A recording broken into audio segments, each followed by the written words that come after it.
Hi, everybody. Hello. I'm obviously Siobhan Sarna. Hello. Not my finer moment, but nevertheless, we're here live. This is my friend and colleague and in many ways a mentor, Steve Wright. He and I have been friends for many, many years.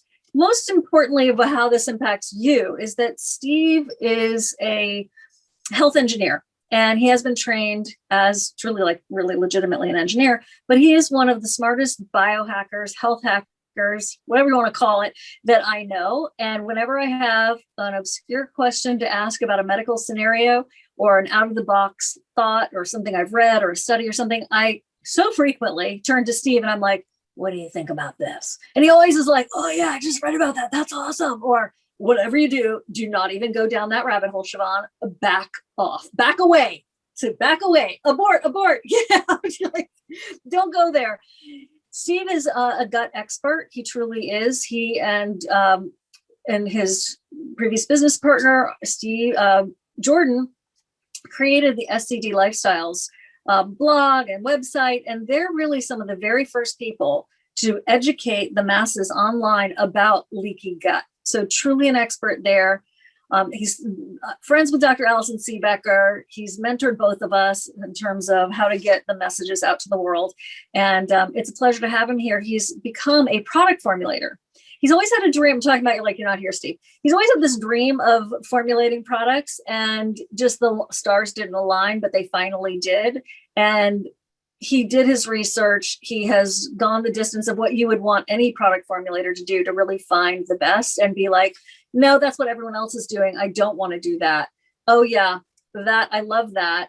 That definitely has to be in there, and does all the testing and everything you'd want in terms of due diligence. So with that being said, Steve had a great idea, and he wanted to do a talk on how to make your body more SIBO proof and to reduce the possibilities of relapse.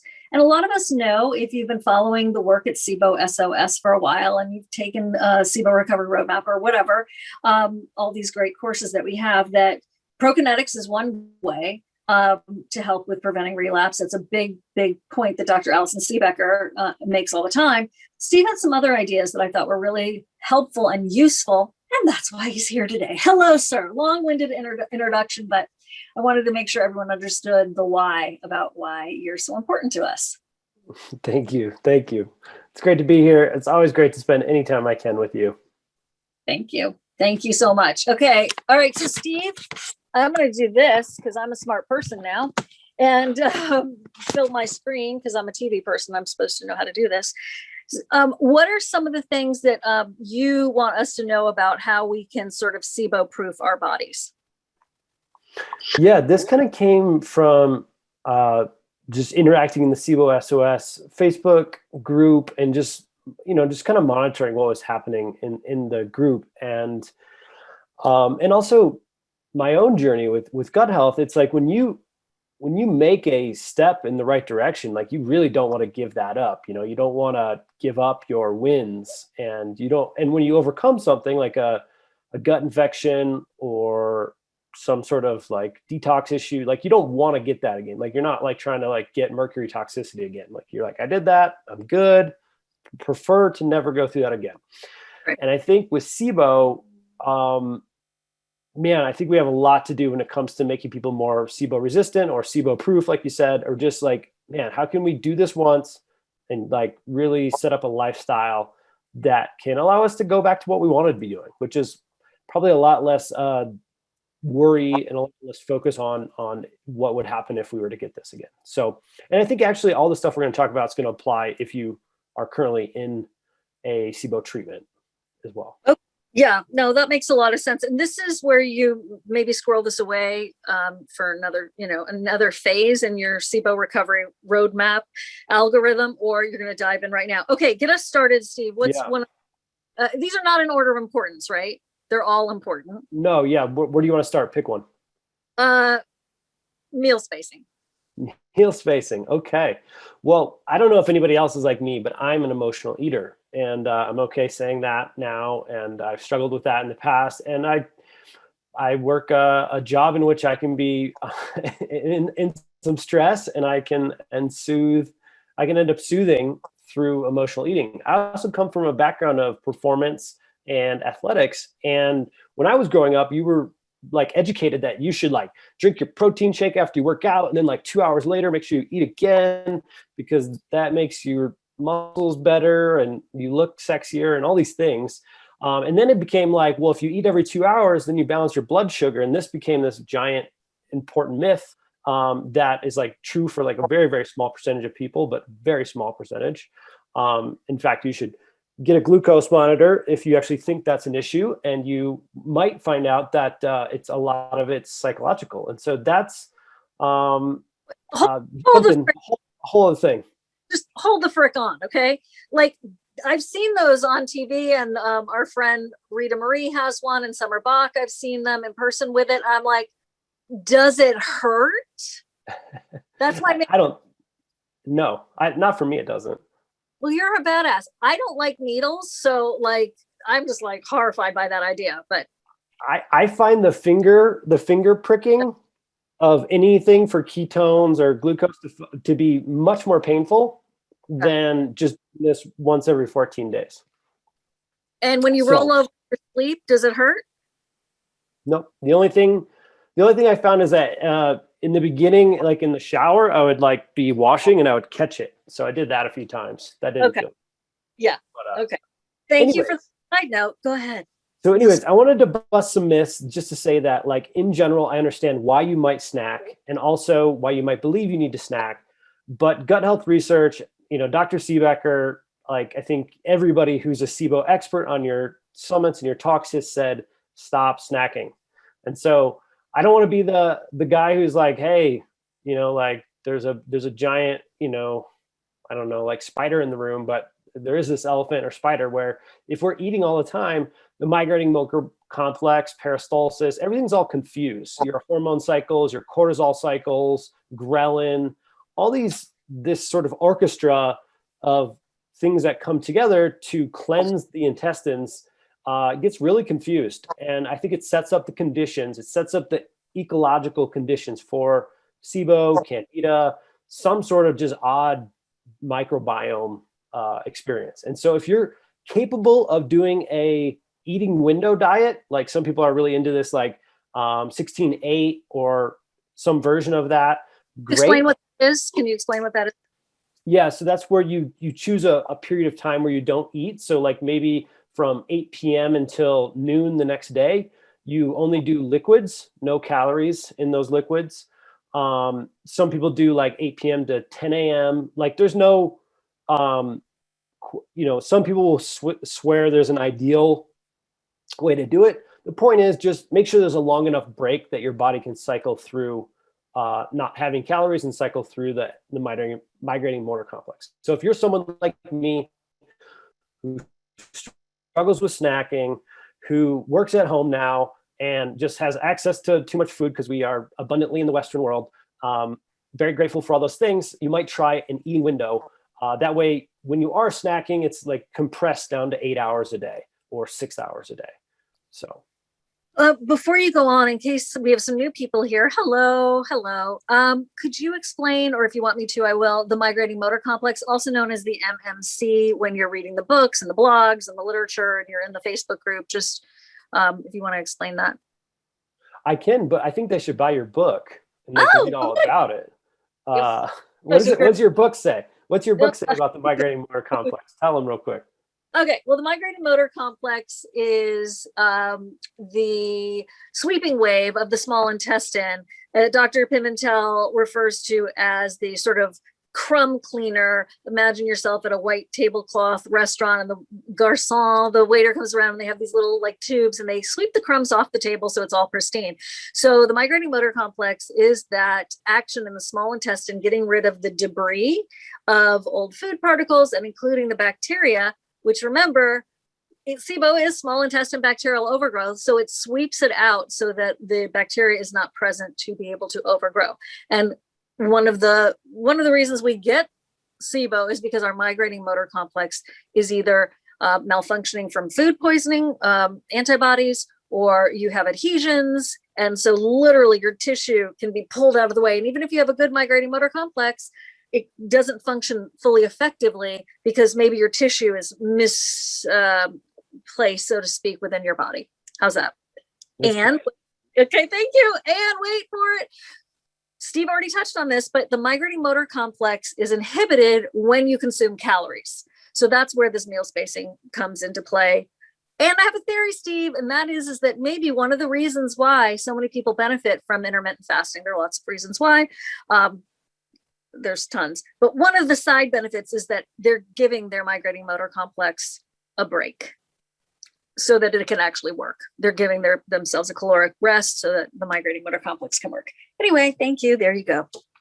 No, that's great. And yeah, like, look, I think the point of this talk is that we work so hard sometimes to find the most perfect biofilm disruptor and the most perfect triple 97 version herbal treatment for these types of conditions. But if we're doing these habitual daily practices that allow it to come back or to thrive even during a herbal treatment, you're really setting yourself up for failure. So I'm hoping that today we're just going to give out some like super crazy practical tips that people can integrate right away, no matter where they're at. So, which I think actually brings us to the next one, which is the nervous system. You want to go there? Yeah, let's do it. Because another great way to totally just totally jack up your migrating motor complex and make sure it never works is stress and anxiety. And the world we're in right now, the conditions are awareness through news and social media of like how much angst is out there and possibility for our, who knows, mutual destruction of whatever you want to talk about. I think we, like you were talking about, we are living in a massive experiment in human history around how much information can a human deal with and still stay regulated in their nervous system. Because as most people are aware, we have the parasympathetic side and we have the sympathetic side. Sympathetic is gas, parasympathetic is brake, rest and digest, fight or flight. And we want a nervous system that's able to, when we want, and throughout the day is rotating back and forth, back and forth. We don't want to just stay redline for 5 hours while we're at work and then try to figure out where the break is after work, let alone if that's like 6 or 8 or 12 hours. And so I have a theory that, and it actually comes also from monitoring my blood glucose. I had no idea that when my anxiety is up, my blood glucose is running 15 to 20 points higher. Like I almost like am functioning like a diabetic when that's happening. Otherwise, my fasting blood glucose is like, pretty solid, like an 85. But I've had mornings where I'm waking up and it's like 105, 110. And I'm like, what is going on? And I'm under some stress. And when I don't do my practices to keep my my parasympathetic tone of my nervous system, if I don't actively try to switch back and forth, because I have to actively try, it really wrecks my digestion and it wrecks my blood glucose. And we can go, into the scientific studies on that, but there are studies showing that it stops your migrating motor complex as well. So there's just this thing in the Facebook group. Maybe you read it. There was a post this morning by a mental health professional, and she was talking about how mental health and stress impact the gut. And Dr. Pimentel has said that I'm going to paraphrase, but that like returning veterans from the Middle East who have SIBO, he doesn't see a correlation between stress and SIBO, basically. I'm like way oversimplify it. But this mental health professional and common sense and everything you just said, I think what we can really say with confidence is that it is a contributing factor. It is, I personally don't know and really don't care whether or not it's the cause of my SIBO back in the day. But it's something that is contributing. And look, let's face it, the more we're in parasympathetic state, like you were saying, not like so that we're like mellow all the time, but having that dynamic balance is the key. So don't anyone get triggered by being like, see, I told you stress is the reason why we all have SIBO. It's just not that black and white, and it's a contributing factor, just like mold. Is that the reason why I have SIBO or had SIBO worse than I do now? I don't know, but it's not helping me. That's for darn sure. So, okay, thank you. I just wanted to sort of calm that down. Yeah. And like, don't stress about your stress. Yeah. I mean, which is a Zen koan in its own right. But the point is that we do know that gastrin production, which is the trigger for stomach acid, is shut off in sympathetic. So it's, regardless of what the brilliant Dr. Pimentel says, I think there's enough studies out there that suggest that being stressed is bad for small intestine Absolutely. function. Large intestine, absolutely. Yeah. And so I want to give, so I was told by Chris Kresser, like I used to work with Chris. He was a mentor of mine. And I was told by him many moons ago that I had a stress problem. And that used to piss me off. Oh man, that used to piss me off. Because like, no one wants to hear that. No one wants to hear that. No one does. And it's taken me a long road to get to where I am now. And I wanted to share a few tips that I think are really easy for a somebody who's like stress, they're upset about their stress right now or something, like just really practical tips. So first thing is we talk about vagal tone. We're also kind of talking about vagal tone right now with parasympathetic tone. So you hear like humming and gargling and singing are ways to tone your parasympathetic and your vagal tone. Well, I don't prefer any of those, quite honestly. I feel weird. It's just not something I'm into, and I forget. So, but what I do know is that I can feel like a state shift in my whole body if I breathe in and breathe out with like a sound, like 5 times in a row, just like blah or yeah, whatever, just whatever the emotion but I gotta like go for it. I gotta actually like breathe out. And so if you're working from home, this works. If you're at an office, maybe you got to go to the bathroom. I don't know. But if you do that like once an hour, or even when you remember a few times a day, like you will shift your parasympathetic tone and you can feel it in your body just kind of relax. And if you do have the desire, if you're like, I'm going to get over this SIBO, no matter what, this is my time, 2021, I would really encourage doing a practice of Wim Hof breathing.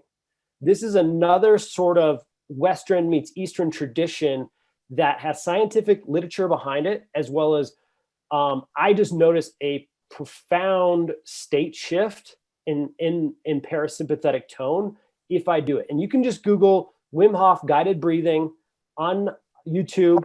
It's like 11 minutes. Just sit there, lie down, and follow along, and you will have a state shift. And I think based on Eastern and Western studies where he basically fought off lipopolysaccharides like coming into his blood, so like they injected him with it. Like it's some really cool stuff. Oh, I got to check that out. So you guys, LPS, lipopolysaccharides, you hear Kieran Krishna talking about that all the time. And that's what makes us feel not well often with SIBO. So that's really cool, Steve. That's amazing. I didn't know that. So Wim Hof, they injected him with LPS in the arm. He did his breathing techniques and he was able to basically overcome this E. coli injection and reduce all of like the markers of like inflammation as well as his perceived pain. Like this is a very painful event when you do this to someone. Then he took 6 people, because right, like maybe he's just an Olympian, right? Like maybe he's the Olympian of breathing and LPS. Yeah. Who knows? But then he took 6 untrained people and put them through his training for 2 days, and then they injected them and repeated the study. And so, we're still way out on the curve here, like what's happening. But if you do the 3 rounds of breathing, you will feel tingling, you'll feel a difference. You're changing your CO2 levels, which are also related to your sympathetic and your anxiety. And so I just, as far as like an Eastern meets Western experience, I think it's one of the best. Very cool. So Candace is saying she can't do Wim Hof. Well, I'm sure I'm not sure why, but it'd be interesting to see if there's even a variation or, and if you all don't know what we're talking about, it's kind, do you want to do it, Steve, and just do us a quick little demo? Or go to the YouTube? Just go to the YouTube, but I mean, you're just breathing in and out. Like if you go to the YouTube where it has in, out, it like literally tells you,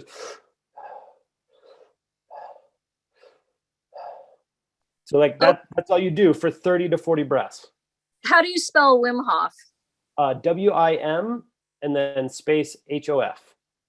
So Steve just nailed it. Like it's the East and the West together. As a yoga teacher, this is classic yoga breathing, and I don't care what you call it.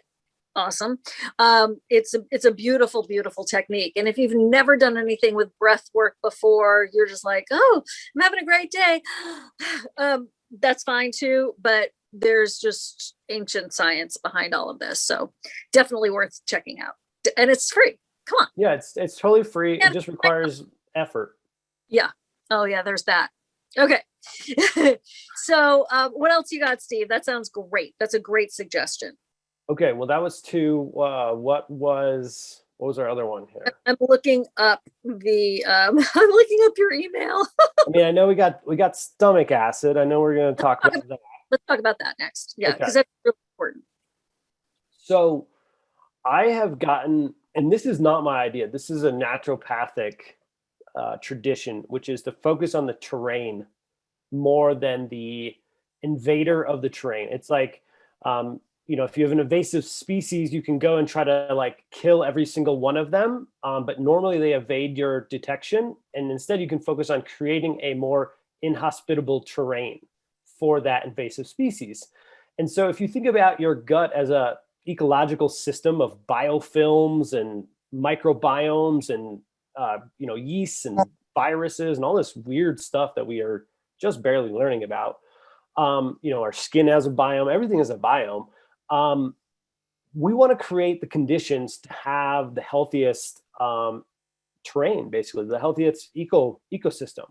And so what we know is that stomach acid is a major contributor to killing incoming bugs.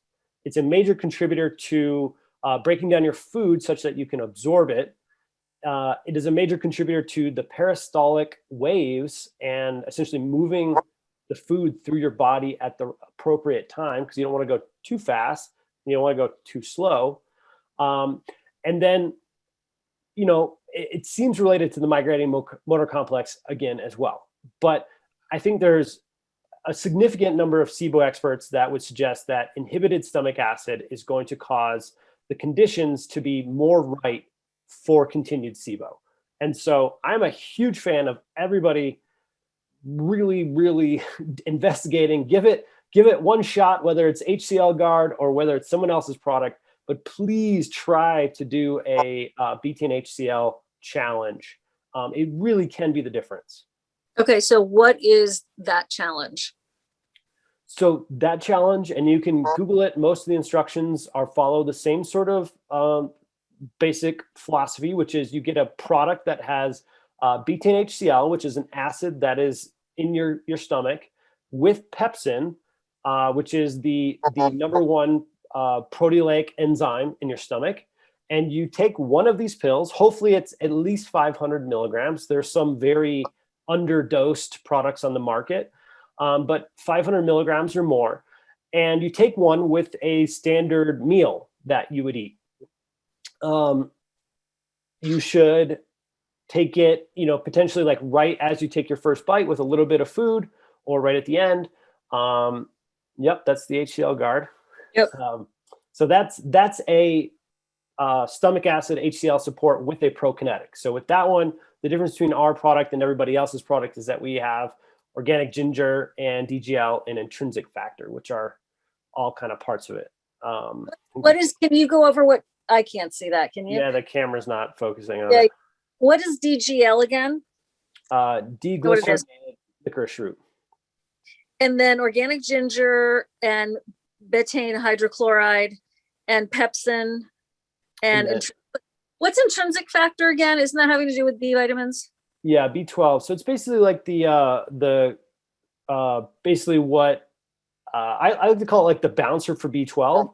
If your B12 is not enveloped with intrinsic factor, the stomach, the small intestine doesn't absorb it.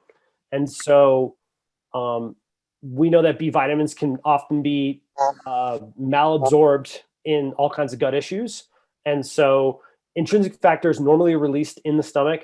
And I just find it really odd that we've known this biochemistry for like 40 years and no one's built a product that includes all three. Like, we have them. Why didn't we do it? So Right. that really bugged me. And so that's why I built the product like that. That's what I was talking about. Hey, Clarissa, could you put the link for HCL Guard in the chat, please, for everybody? Because Steve has given the SIBO SOS community a phenomenal deal on it. And so you can go to SIBOSOS.com to the shop and find it there. But it's also a link we can put in the chat. And if you're watching this on YouTube, we'll put it in the comments section. Okay, so just to wrap that up, you do the HCL challenge. You either do it with our HCL Guard or someone else's product. Make sure it's at least 500 milligrams and it contains pepsin. Okay. Our product, you typically need to use less capsules than other companies, is what I found. So you might not experience anything. That's great. Try 2 pills the next day, 3 pills the next day. You will reach a point where you don't feel good. You'll feel like your digestion moves too fast. You'll feel a little hotness, a little heat.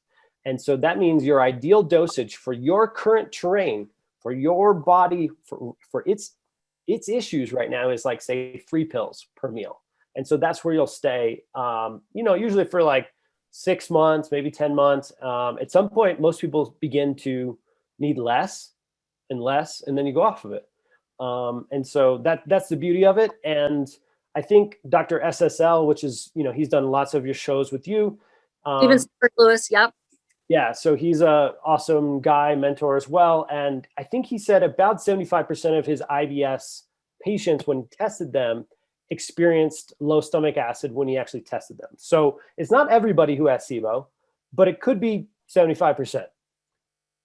Very interesting. I definitely know that my dysregulation of stomach acid was not good for a very long, I was on Prilosec for 7 years.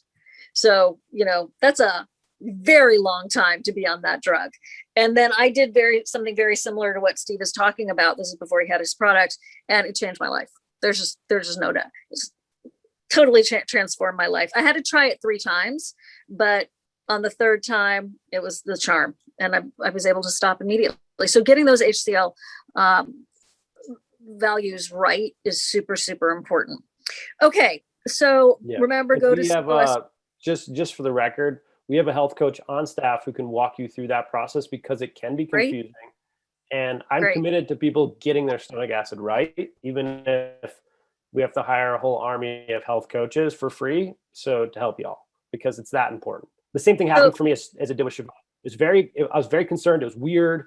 Then I did it, and then holy cow. Right.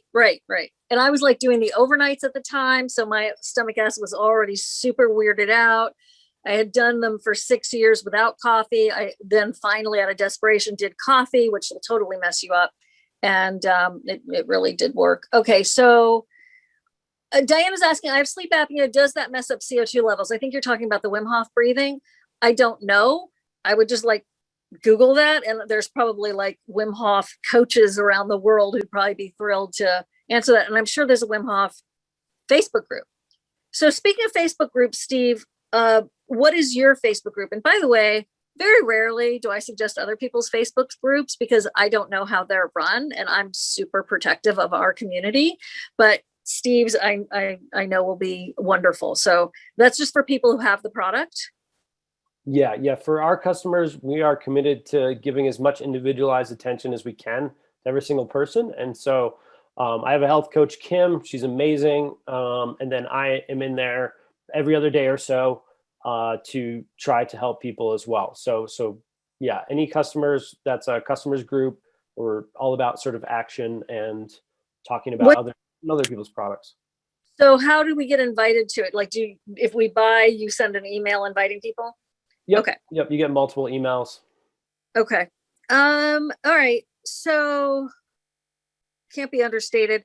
Okay, so then let's talk about both enzymes at the same time, because those are sort of, twins.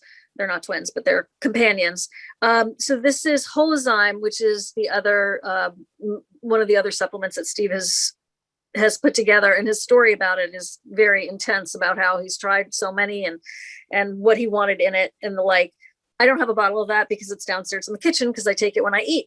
So tell us about HoloZyme. And also you can find the special price on SIBO-SOS.com in the shop. And Clarissa, thank you for being here. If you would put that link in the chat, please. Okay. Yeah, so we got coupons for both, free US shipping for both. International is still, still have to pay for that. But yeah, so again, train. If it's all about setting up the conditions for success, setting up the conditions for you to not have overgrowth of any kind in your digestive tract. And so we know that inflammation and potentially SIBO, definitely celiac disease, and some parasites tend to attack the villi in the small intestine. Now, these villi are part of what excrete the brush border enzymes. And these are the considered, there's a lot of specialty ones, but the majority of them have to do with the final steps of carbohydrate digestion. And so turning, for instance, starch into glucose so you can actually absorb it. And it's no wonder that all the IBS diets out there, whether you're talking specific carbohydrate diet, the GAPS diet, the FODMAPs diet, the SIBO diet, majority of them don't pay much attention to protein and fat. But they're very into carbohydrate structures and polysaccharide structures and what is okay and what's not okay. And I believe the majority of the reason why, again, if we're going to blame a macro cycle here, it's because your enzymes are not working properly once the intestinal tract is inflamed, and these villi are unable to make the enzymes you need to actually break down your food. And that's, not even talking about the pancreatic enzymes that start at the beginning of the upper small intestine. If those don't go off right, if you don't get your amylase to break your carbohydrates down and from their bigger structures down to the smaller structures, you're definitely going to have malabsorption. And then again, we're setting up the conditions for overgrowth. Like if you throw extra carbohydrate out there or a disaccharides, too many disaccharides, you're just asking for SIBO, you're asking for SIFO, you're asking for anything like that. It's just like if you were to, instead of putting your garbage in the garbage can, just throw it out in the yard every day. See what happens. See what creatures show up. There'll be a few, I guarantee it. And so I am a huge proponent around using enzymes when you're in any kind of digestive situation, because odds are your stomach acid's messed up, therefore your pancreatic enzymes are not getting activated, or your brush border is damaged and you're not going to be able to do carbohydrates. And then we end up, seeing these elimination diets that feel really good, but then you try to reintroduce your foods and they suck. You can't get them in. It hurts. There's bloating. And I'm going to blame the majority of that on enzyme function. It is, from my observation, the easiest, along with meal spacing, but the most overlooked non-prescription thing you can do. I would say that and meal spacing, you put those two together and watch out. I think you could really impact your experience with food. That's just, my observation, my experience. So Steve, when is the best time to consume these enzymes? Before a meal, during a meal, in between meals? Because I think, they act differently depending on whether there's food in the stomach. Yeah, so if there's food in your digestive tract, they will act on that food. Normally, if you're someone who's struggling with these conditions and you want to be like, I want the least amount of food for the bacteria and I want the most amount of food for my body, you should take them at the beginning of your meal. If you forget, like I often do, taking them right at the end of your meal usually works pretty well, unless you are in one of those states where you're pretty banged up. And this, it can be we've had people in the Facebook group who are like, I'm not getting the results. And I'm like, okay, how are you taking the products? And they're like, well, I'm just taking them at the end of the meal, like you said. And I'm like, well, hey, I've been doing this for like 15 years. Try the beginning of the meal. And they're like, oh my gosh, I feel so much better. So it does matter for some people. And so, yeah, so do that. Make sure you get a digestive enzyme. If you don't use HoloZyme, which I believe is obviously the best in the world because I made it and I tried everything I could to not make it. Actually, I didn't want to have to do this. Really did. He really didn't. It's so expensive and it's so annoying. Enzymes are so particular. Making they're a very particular. It is just like having your own stuff, and he's not private labeling that. So let's clarify that. So private labeling is when you say to a manufacturer, oh, I like this formula that probably already exists. I'm going to slap a SIBO SOS label on it or a Steve Wright label on it. That's a very, very different than formulating it from the ground up yourself, which is what you've done, Steve. Yeah. I did leverage a PhD who had a patent on these enzymes and some studies. He had 6 human studies, which again is like extra rare for any digestive enzyme. Find me a digestive enzyme with studies on it. I don't know of any. There's just they are with systemic enzymes, but not digestive. And so, yeah, so ours are activated. They have a PhD, patent around activation. I took his activation blend and I tuned it for digestion. And so it works really well systemically, which is when you take it in between meals without food for inflammation or blood flow or biofilm disruption or whatever you might do there, cleaning up your blood of like extra proteins if you've had leaky gut, things like that, which is what really sold me on the product. And I sort of tweaked that to be much more about the carbohydrate issues and just the issues that we face in the digestive world. Very cool. So do you have any tips? Like you said, like sometimes you forget to take them at the beginning of the meal. Do you have any tips on how to increase compliance? I put mine right where my true salt is, or real salt, or whatever that is. So it's literally like a condiment on the table. So like whatever I'm doing, popping them in right there. If I have to get up to go get them and I'm hungry, like that ship sails. I'm like, yeah. Then I'm like, all right, I'll get them in a second, and then it's dessert, and I'm done, and I gotta go, have a food coma on the couch. So I find just putting them in an easy place right with your food is suggested. And then also, or something that works for me. Also, I sometimes take like an empty bottle or I have a couple of bottles. So I'll make sure that they're strategically located, like in the living room where I tend to snack with meal spacing, on the kitchen table, wherever I tend to eat, I'll have the bottle right there. So just a thought. Yeah, I think out of sight, out of mind is a big deal when you're trying to build a new habit. One of the most successful ways I found to help coach people to build a new habit around health is don't skewer me because I'm sure there's some sort of toxins related to this, but I don't think it matters.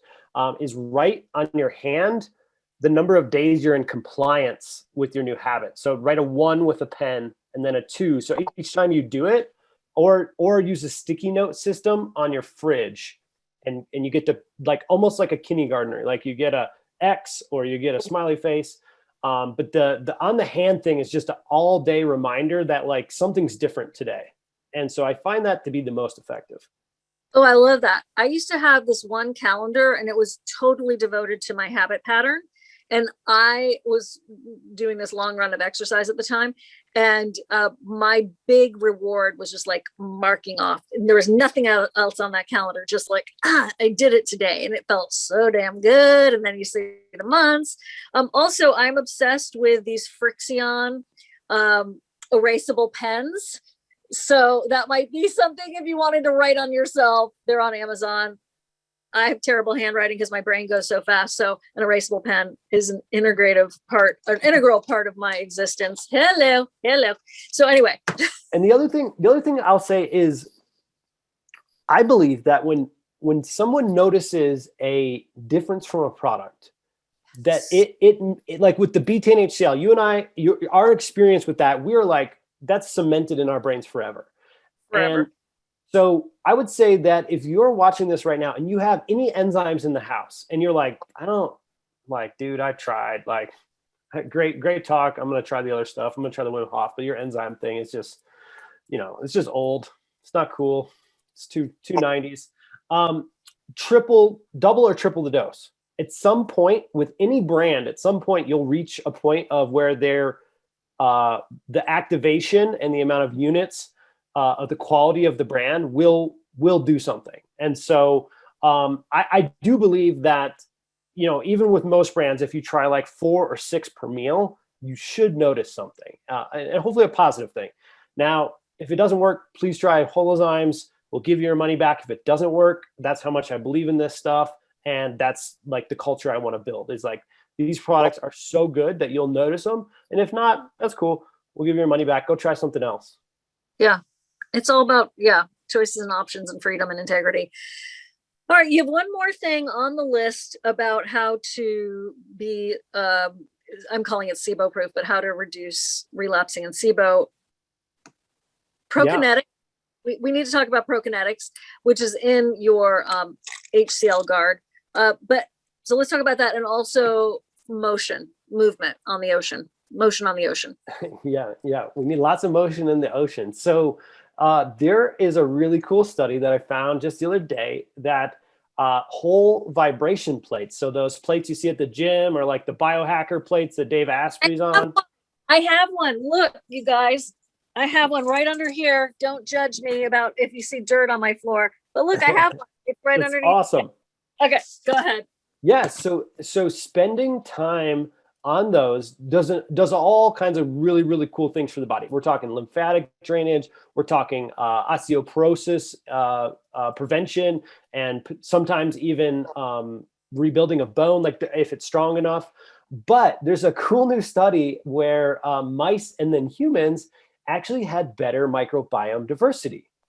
And so, So if you think about like what we're trying to, again, do with SIBO, we're trying to set up like, what are some daily rituals that like help every part of your health? They get you feeling better, thinking clearer, feeling sexier, like everything. And SIBO proof, movement, and specifically things that are sort of like vibrationally oriented, whether you're rebounding. So if you have, that's like when you have a little trampoline, you bounce on the trampoline, a whole vibration plate.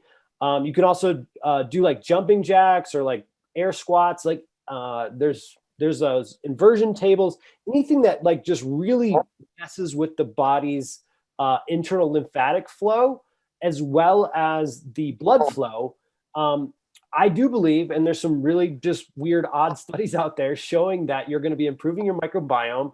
And if you think about it, let's say your migrating motor complex is a little stuck. Let's say you do have adhesions. Let's say, let's say you're like me and you work a lot in front of the computer. Like you're just not moving the body cavity in such a way that you actually might dislodge some extra food stuck in there. And so I think, it's just a hypothesis. I don't have anything to prove this, but if you have a sluggish migrating motor complex, get on a vibration plate and force that thing to work. That is fascinating. Okay, let me it's literally what's today? Okay, the Lymphatic Rescue Summit, which 83,000 people attended. Thank you if you were part of it, is wrapping up. So one of the things that I learned from doing it is you want to, this is the Kelly Kennedy method for lymphatic drainage, is you're here across, and then you cross your hands. You want to pat or, stimulate these lymph nodes for cleansing, first at the top, then the armpit area, right? Ooh, hello, muscles. Then right here, like at the sternum, and then at the groin, and then behind the knees. And sometimes I do my feet too. I was way oversimplifying it, but it is simple. And the reason is because if you think of a toll booth and things getting backed up at the toll booth, you don't want to start at the bottom. You want to start at the front at the toll booth. So that's what you want to do. So before you do any of this exercise, before you get on that rebounder, before you get on the, I call it the lymphatic plate, the vibration plate, make sure you open up those lymph passageways and that you're drinking some water, etc. And Steve, it's been so rewarding to see how so many people have been responding to the Lymphatic Rescue Summit. And I just say that because, I did it on a mission because my mother passed away from lymphoma in the 90s and no one knew anything about it. And it was just primitive and radical in the way she was treated. And I don't want anyone to go through that. And there were so many things we can do ourselves. And by the way, if when you're doing this, you feel like a change of the taste of your mouth, you need to do this more often. And I'm not going to show you my lovely armpit, but also in the free talk that Kelly gave, she talks about puffs versus pits. And if you have a concave, meaning going out this way, armpit versus a convex, meaning this way, pit, then you really need to do this because you want a pit, not a puff. There you go.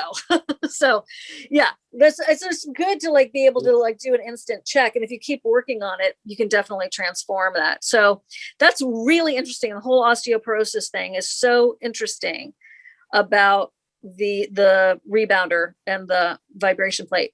It makes sense though, right? It makes sense. Yeah. Our bones need, one of the biggest issues is training. Yeah, once you're over 50, you start to lose bone mass, and then especially in menopause, you lose your estrogen. Estrogen is positively correlated with bone mass. So once your ovaries are done for the lifetime, bone mass tends to go really fast, and then we have this osteoporosis condition. Unfortunately, gravity is not enough stress on the bone to stimulate it without the presence of estrogen, as well as other hormones that are declining, like testosterone, when we age.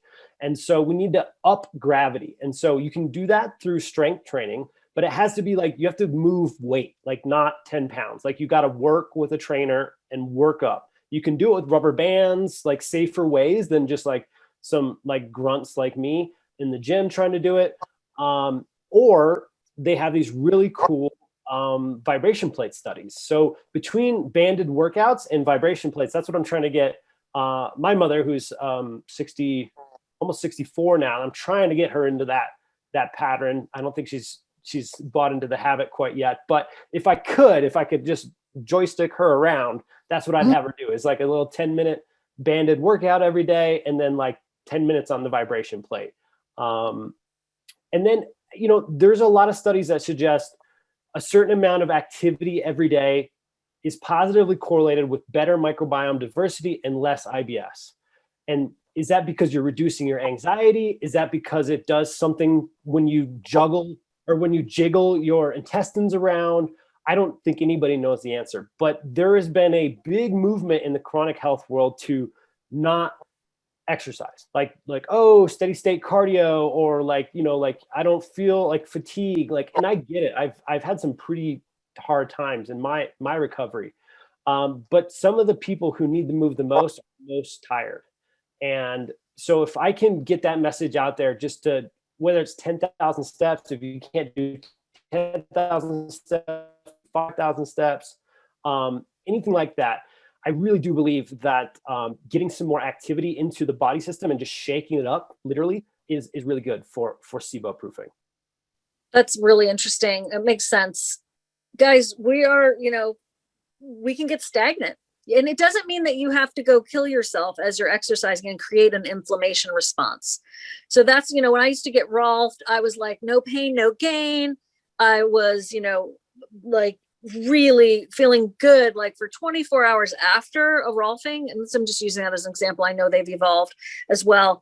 But then everything tightened up to the point of where it was almost like it never happened, and maybe even a little bit worse, because my personal inflammation response then caused all my fascia to contract. So just a thought, you don't have to beat yourself up. A little goes a long way, especially if you have been sedentary and you're exhausted. I get it. Somebody's asking about those thumpers, those massage thumpers. You know what I'm talking about? Yeah. That would that be kind of like a vibration plate? Yeah, theoretically, I would say that it would be. I think that the vibration plate really does go through your whole body. But if you have one of those thumpers at home with the vibration and you already own it and you don't have to spend any more money and you want to try it, I definitely would suggest that for sure. Yes, it's localized versus systemic. So Right. if you do it localized everywhere once a day for, takes you 10 minutes, then awesome. You're not going to get the osteoporosis benefits, but you will get the lymphatic and potential microbiome, maybe potential microbiome. Right. How does the enzyme work if you take it in between meals? So Steve did address that, but if you could just touch on that again. Yeah, so enzymes taken in between meals or without food are called systemic enzymes. And so there are specialty systemic enzymes, but in general, you don't always need to invest extra money. HoloZyme can be taken with or without food. The studies show that it works systemically. And so when you do that, I find enzymes to be, as far as I'm considered, an anti-aging tool because they help clean up the blood. So in our blood, like if your kidneys and your liver gets overflowed, your body has to like basically group the toxins and try to make them inert, but then they're floating around in our tissues and in our blood. And so enzymes can help clean those up. Enzymes can help blood flow in general. So if you're someone who's struggling to, have blood flow for any number of reasons, like you're sitting too much or you're too fatigued, things like that can be very helpful. Yeah, they're used in like exercise and like recovery from exercise. So lots of history of enzyme and blood flow usage and detoxification improvement. Cool. All right. We need to wrap it up. The vibration plate, I just got mine. Someone's asking a specific. Mine's called Life Pro. It's fine. I got it on a Black Friday sale on Amazon. I would look there, and I would look at, Dick's Sporting Goods, depending on where you live. A lot of times they have coupons. So I think they're pretty much all the same. One thing I would say is pay attention to the size of it. Mine's like probably too big. I'd probably prefer a smaller one. And some of them have little attachments where you can hold on. And that's also true for the rebounders. Some of them are bigger than others. Some of them have the handles. And keep in mind with the rebounder, because I used to sell them on HSN all the time, you can literally have your feet on the floor or on the edge of the rebounder if your knees are okay with that, and sit on it and bounce. You don't have to stand up. You will still get that cleansing from even just like bouncy with your butt on the rebounder. Steve, can you, so guys, Steve has given the SIBO SOS community a special price on HoloZymes and on the HCL Guard. Clarissa has put them in the chat. Then you can also go to SIBO-SOS.com, look for the shop, and the coupons are there. I'm saying coupons. When you check out, the $15 off your cart is applied automatically in the checkout process, right, Steve? Yes, correct. That way, yeah. You don't have to remember anything or anything like that, but you do have to use those links, which is what Clarissa's put in the chat here or on the website, SIBO-SOS.com in the shop. Woo! Okay, last and not least, do get the book Healing SIBO. It's so many things that I've learned in the past 5 years. It has the algorithm that Dr. Pimentel and Dr. Stephen Sandberg-Lewis and Dr. Allison Seebecker put together. Dr. Pimentel created it, Dr. Seebecker and Dr. Stephen Sandberg-Lewis added to it. And it shows you what you need to do. You can come into it from any place, depending on where you are in your SIBO journey. Over 40 recipes. It's like the best $20 that you're going to spend on your SIBO journey. If you do like it, please leave a nice review, because I'm trying to get more velocity around that. I have about 61 reviews, and people like it. I'm so excited, and they're getting help, most importantly. So, Steve, thank you so much for your wisdom and your insight. And we didn't really talk about Prokinetics, but so I'm just realizing that. So let's touch on that before we wrap totally. Sure. So do you want to set it? So yeah, no, you go ahead. Yeah, Prokinetic is essentially a way to strengthen and / force peristalsis and migrating motor complex. And so they work in different ways, whether they quote unquote try to strengthen the waves or make them happen or make them happen more often. So there's all different kinds. I think LDN is one of the coolest and best ones out there. I'm a huge fan of LDN for a number of reasons. So that's a prescription. You'll need to get that from a doctor. However, there are herbal options out there. So ginger is like the longest running Ayurvedic / now Western medicine has shown that in a study looking at the bottom of the stomach, if you feed it ginger, it will actually the fundus of the stomach will actually start to cause waves. And so, so Prokinetics are basically, what am I missing here? They're just helping us start the waves and strengthen the waves. Right. And their prescriptions like Prucalopride, Motegrity, which is the name of it in the United States now. And the thing about ginger I just want to mention is you can cause ginger burn if your lower esophageal sphincter is not toned, which is why doing the HCL is also a really good idea, because that can help to tone that sphincter. So if you've ever had that feeling of acid reflux coming up, it could be because that sphincter is not toned, and HCL helps to tone it. So if you do ginger and you have a flappy lower esophageal sphincter, you might get ginger burn. So just go slow. Although it's so cool because you don't need a script for it. If it does work for you, it's, easily available. I've heard people in the Facebook group say they drink ginger tea throughout the day by just, peeling and chopping up the root and putting it in their hot water throughout the day. I don't think that's probably strong enough for most people as a prokinetic, but I certainly think that would be a lovely addition. So I just wanted to get that out in case some of you are brand new and you're like, I don't know what a prokinetic is, or what are you talking about? So those are some things to consider. Okay. Yeah. And if you have any LES tone or any other tone issues, again, most likely pointing back to autonomic nervous system dysregulation or a lack of parasympathetic strength or tone is what they call it. And do your breathing exercises and make some noises like an animal, and do your Wim Hof or do a lot of singing, and those things usually get better. Awesome.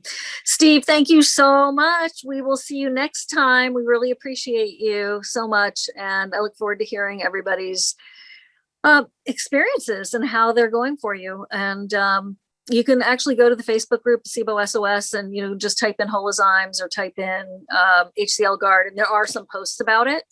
But also his return policy is super generous. So most importantly, try it for yourself. Thank you. Thanks, Siobhan. Okay. Love you. Take care. Thanks. Bye, everybody. Thank you so much. I really appreciate you. I hope we covered it for you. And it looks like we did. And thanks for your patience at the beginning of this recording when I was having crazy tech issues. You are welcome. You are welcome. You are welcome. So we're going to close this out. And of course, the links are in the chat. So Clarissa, bless you. If you could put the link in, the appropriate places, go to the Facebook page and the Facebook group, SIBO SOS, and on the YouTube link, SIBO_SOS, I think is our channel there, or just type in SIBO SOS, it'll come up. And then also we send out an email with a replay. It's already organized that we are going to take this video, put it in the replay, and send it out, I think tomorrow. And there'll be links there for you as well. So be sure to open your email from SIBO SOS. Okay. Peace, everybody. Thank you. Send lots of love. Love, love. Bye, Steve. Bye. Thanks. Bye.